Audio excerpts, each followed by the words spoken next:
शिरक सा बदन निजस है, कलमो पढ़ी पाक थी वियो। अली जी विलायत न तस रूह निजस है, रूह के छा धोईंदो?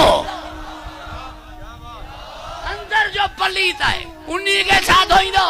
किसी बुधो पिया लतीफ घोट छा पियो फरमाए, चई छा पिया फरमान जी लतीफ फरमाइन था जे थाम कुत्तो पानी पिए उन्हीं के 3 दफा मिट्टी सा 1 दफो पानी सा पाक कयो पाक थी विंदो। जे थाम दुश्मन अली पिए था बनी छडियो।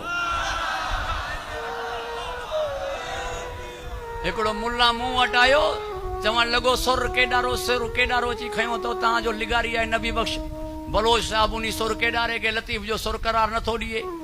जेके पारखुअन वे चवण ता सुर केडारो लतीफ साईं जो कोन हो, ता हरूबरू सुर केडारे के ची खयो है। मुझे मुआ ते बेसुरा मुके सुर जी काने खबर हुआ पारखु पाण में बहस कंदा। मुके एतरी खबर है त साईं मुल्लन के पिटियो है।